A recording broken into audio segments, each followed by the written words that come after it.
एक राष्ट्र बनता किससे है?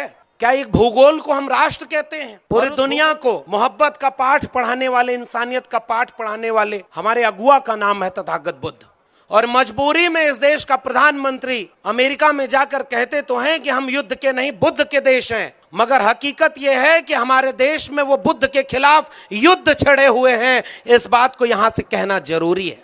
आपको अपना चेहरा जब बचाना होता है तो आपको बुद्ध याद आते हैं। आपको जब अपना नफरत की आग को छिपाना होता है तो अंबेडकर याद आते हैं। और जब जब मौका मिलता है तो गोडसे गोलवलकर को लागू करने में वो पीछे नहीं हटते। हमारे पास विरासत में जो सांस्कृतिक जड़ मिली हुई थी, उसमें एक ऐसे नायक के एक सबसे महत्वपूर्ण जीवन के हिस्से की भूमि पर मैं खड़ा होकर एक बात कहता हूं। भारत आजाद हुआ तब भी भारत में देवी देवताओं की जनसंख्या थी 33 करोड़ और भारत के बाशिंदों की जनसंख्या थी 30 करोड़। यानी कुछ देवता सरप्लस थे, ज्यादा थे।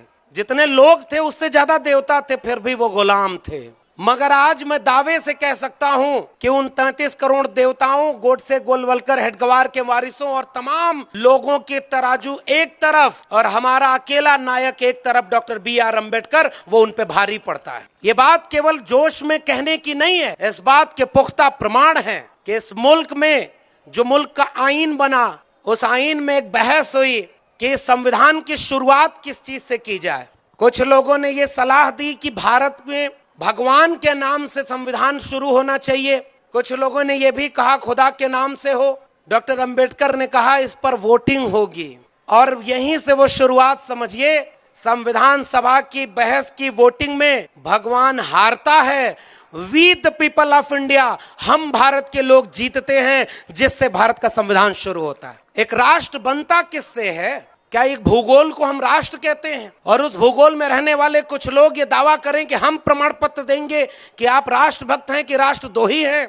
डॉक्टर अंबेडकर ने जो बात कह दी कि हम भारत के लोग मिलकर के राष्ट्र बनाते हैं, इस मुल्क की जमीन, इस मुल्क की तहजीब, इस मुल्क की साझा विरासत, इस मुल्क का आईन, सब मिलकर के, इतनी भाषाएं, इतने संस्कृतियां सब मिलकर के भारत बनती हैं। और इन बहुरंगी संस्कृति के देश को कुछ लोग एक रंग में रंगना चाहते हैं।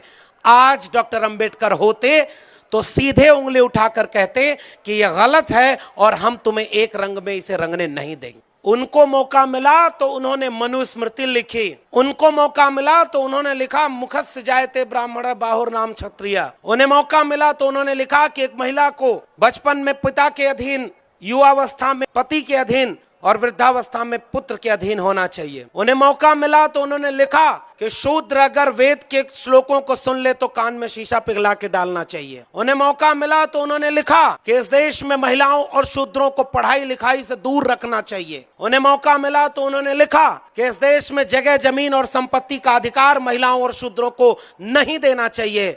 हमारे नायक को मौका मिला तो उसने भारत का संविधान लिखा जिसमें सब बराबर थे, कोई बड़ा कोई छोटा नहीं था।